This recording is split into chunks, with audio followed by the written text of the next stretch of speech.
ፖሊስ ጣቢያ መመላለሱ አልበቃ ብሎ ጭራሽ እቤት ድረስ እየመጣህ ሰላሜን ትነሳኛለህ ወይ ትላለች ቤቲ። ጆን መርማሪም ቤተልሔም አይደለም ባላሰብሽኝና ባልጠበቅሽኝ ሰዓት መጥቼ እጅሽ ላይ ካቴና ላጥልቅ እችላለሁ፣ የህግ አካል ነኝ ይላታል። ቤቲም እሺ ጠይቀኝ እንዴ ሄኖክ ቀለበትህ የት አለ አውለከው ትላለች ቤቲ።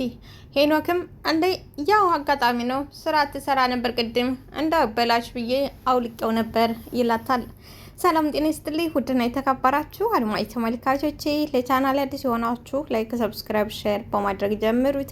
ለምታደርጉልኝ አመሰግናለሁ። እንግዲህ አስተማሪውና እንደዚሁም ደግሞ ብዙ ትምህርት የሚሰጥና እያዝናናም የጽናት ድራማ ምዕራፍ 2 ቀጥሏል። ምዕራፍ 2 ደግሞ በጣም በአሁኑ ሰዓት እንግዲህ እየተመራ ያለው በነቤትና በነሄኖክ እንደዚሁም ደግሞ በአማን ነው።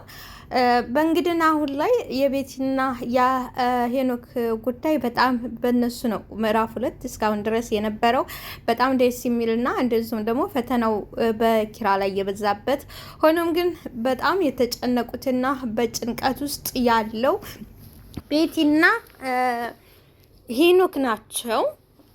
ለነናሆሜ ያው ደስ የሚል ሲሆን ለነ ኪራና ደግሞ ለነ ቤቲ ለአዲሶቹ ሙሽሮች በጣም ስቃይና ሲኦል ሆኖባቸዋል። በሌላ በኩል ናሆሜ እንግዲህ የሴት ልጅ አባት ስለሆኑ ደስ ብሎናል። እናማ ላይክ እና ሰብስክራይብ ሼር ማድረግ አትርሱ። ውድና የተከበራችሁ አድማጭ ተመልካቾቼ ለምታደርጉልኝ ከልብ አመሰግናለሁ። እንግዲህ አንዳንድ ጊዜ ለሰው ልጅ ማጣት ጥሩም ባይሆን ለሰው ልጅ ማጣት ደህንነት አንዳንዴ ጥሩ ነው። ምክንያቱም ከሁሉም ነገር ተቆጥባችሁ ባላችሁ ነገር ተደስታችሁ ባላችሁ ነገር ተሰው ጋር ተስማምታችሁ ያኖራችኋል ማለት ነው። አለበለዚያ ያለ ቦታው ከሆነ ገንዘብ ማግኘት፣ ያለ ቦታው ከሆነ ሁሉ ነገር መሟላት በተቃራኒው መጥፎና አጉል ነገር እንድናደርግ ይገፋፋናል። ለዚህም ነው ትናንትና እናቲ ከጎዳና ላይ አንስቶ ቅዱሴ ወደሱ ጋር አስጠግቶት ነበረ። በሌላ በኩል ደግሞ ኒናየም ያው እንደምናውቀው ከዛ ተነበረችበት ህይወት እነ ኪራዬ ተቀብለዋት በእነ ኪራዬ ቤት ስትኖር ሰላማዊ ሴት ሆና አሁንም ቢሆን እሷ ያው ሰላም ነች። ግን ናቲም እንደምናውቀው እንግዲህ ቅዱሴ ቤት ሆኖ ያው እነ ቅዱሴና እነ ኪራ ባልንጀራና ጓደኛሞች የሚዋደዱና የሚፋቀሩ ጓደኛሞች ስለነበሩ በዛ ምክንያት ይገናኛሉ። እና ናቲም እንግዲህ እሞኩልሽ አበድኩልሽ እላት ነበር። በዛን ሰዓት ደስ የሚል ነበረ። ናቲ በጣም ጨዋና እንደዚሁም ደግሞ ምንም ነገር የማይል ምስኪን ልጅ ነበረ። ሆኖም ግን የማያልፍ ነገር የለም፣ ሁሉም ነገር አለፈና ቅዱሴ ያው የውጭ እድል መጥቶለት ወደ ውጭ ሲሄድ ከቤት ይውጣ፣ ቤቴን ወይ አከራይቼው ወይ ሸጬ እሄዳለሁ አላለውም።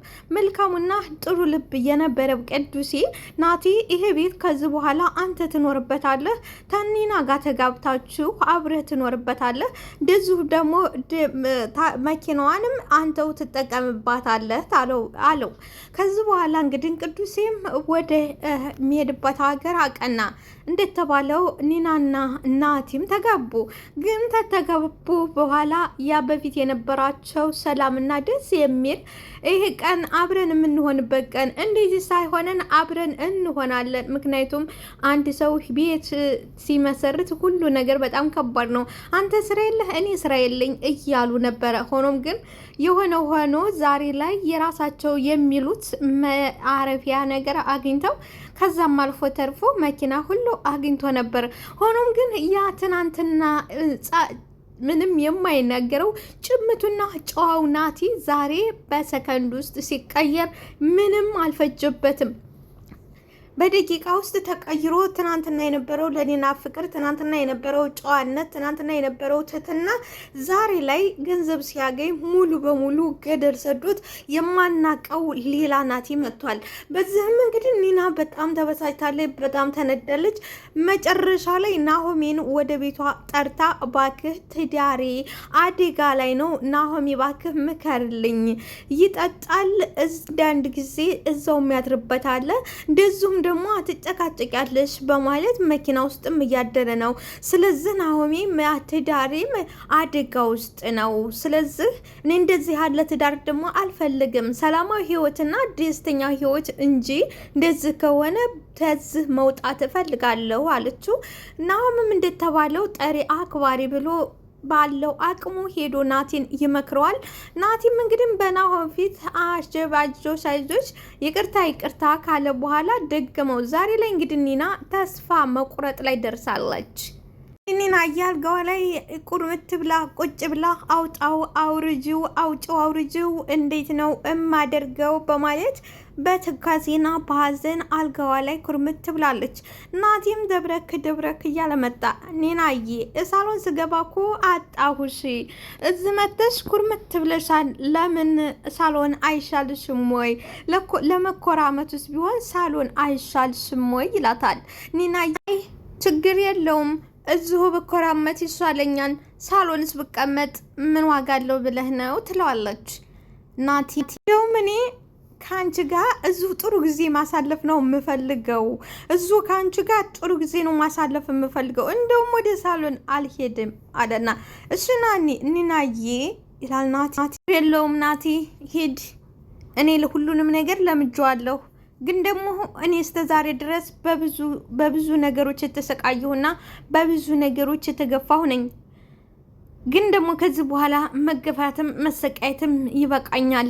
አቅም የለኝም፣ አልችልም። በቃ እስከ ዛሬ ድረስ ብዙ ተሰቃይቻለሁ፣ ብዙ ተገፍቻለሁ። ናቲ በዚች ምድር ላይ እንዳንተ የምወደው ሰው የለኝም ነበረ። ባክህ አሁንም የምወደው ሰው የለም። ባክህ አንተ ደግሞ አትግፋኝ፣ እባክህ አትግፋይ ትለዋለች።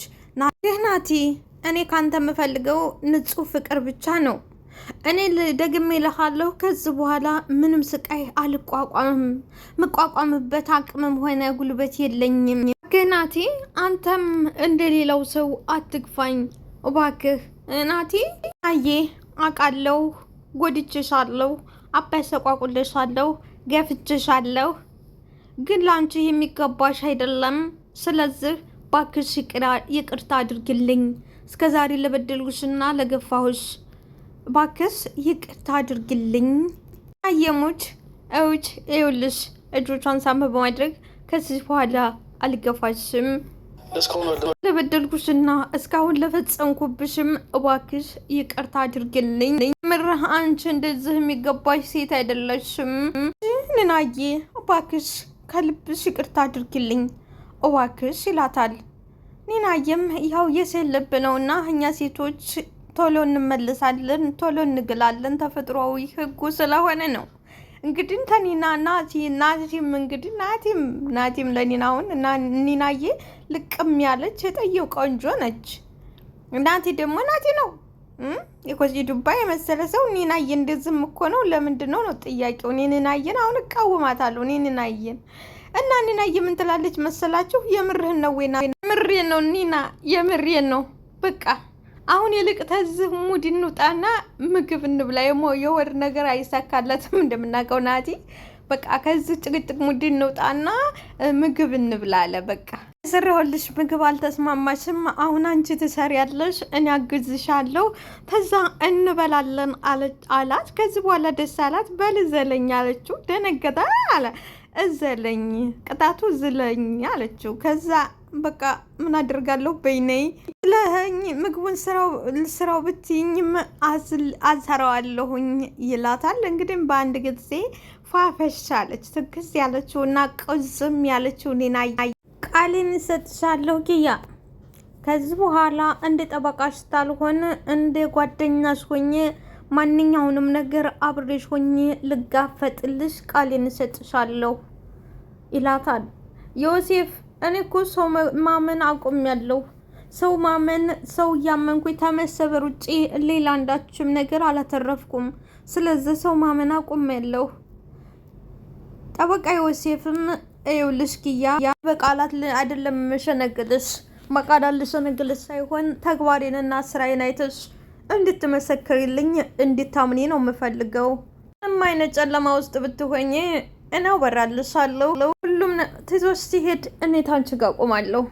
ጨለማ ሲወርድ እኔ አበራልሻለሁ። ሁሉም ትቶሽ ሲሄድ እኔ ካንቺ ጋር ቀራለሁ ዮሴፍ።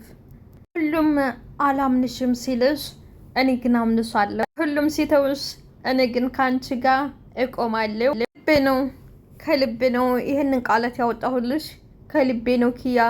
እሺ ይላታል። እንግዲህ ኪያዬም አመሰግናለሁ ዮሴፍ። ታውቃለህ ወንድሜ ከጠፋ በኋላ አለሁልሽ የሚል ድምፅ ሰምቼም አላቅም ነበረ። እንግዲህ ከዚህ በኋላ አቶ ጠበቃ ዮሴፍ ጠጋ ብሎ እቅፍ ያደርጋታል። ይቺ ክልፍልፍና ቀናተኛ የሆነች ኤዱ ትመጣለች። እንደው ሹክ ብላ በመጣችበት እግሯ ሹክክ ብላ ወደኋላ ትመለሳለች።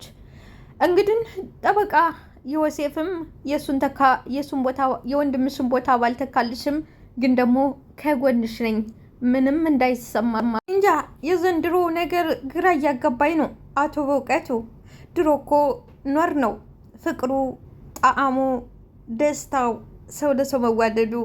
ብቻ ምን ልበልህ አቶ በእውቀቱ። እንግዲህ እንደ አባዬ እረፏ እንደዚህ እያላችሁ ምን ነበረው ድሮ በተወለድን እንድንልማ አታድርጉን ይላል።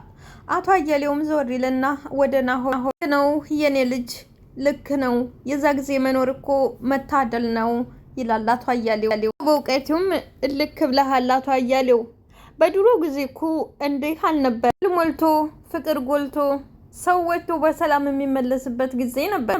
ግን ምን ዋጋ አለው? የሁሉ ነገር ተቀይርና ታሪክ ሆኖ ቀረ ይላሉ አቶ በእውቀቱ። የኪራ ጉድ እኮ በ5 ሳንቲም እና በ10 ሳንቲም የምንገዛው የምንገበየው ገበያ ይላል አቶ አያሌው። አይ ልጄ በማለት በማዘን አቶ እውቀቱም ይተክዛል። እዚህ መሀል ጽዬ አሁን እኛም የእኛ ታሪክ ኖሮን ለልጆቻችን የምናወራው ነገር ይኖር ይሆን ትላለች። ዘወር ይልና አቶ በእውቀቱም ሁላችንም እኮ እንደዚህ ይኖራል፣ ይሄም እኮ ይቀይራል። ስለዚህ ደግሞ የባሰ ስለሚመጣ ታወሩታላችሁ፣ ይህን ታሪክ ሆኖም ይወራል። ሆምም የድሮ ጊዜማ ጥሩ ነበረ፣ ይኸው አባትና እናቶች ሲነግሩኝ በጣም ደስ የሚል ጊዜ እንደነበረ ነው።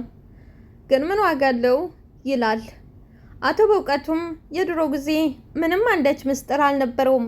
ሰው ይፈቀራል፣ ይዋደዳል፣ ይቻቻላል፣ አማኝ ነው፣ ያምናን። ወንድሙን ወንድሟ አያሳልፎ አይሸጠውም።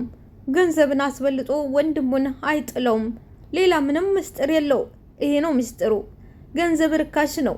ለገንዘብ ሳይሆን ለሰው ፍቅር ነበር የኖረን።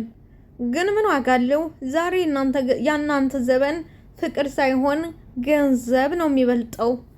ብቻ እስቲ ይሁን፣ ይህም ታሪክ ሆኖ ለቀጣው ደግሞ ይወራል ይላል አቶ በእውቀቱ።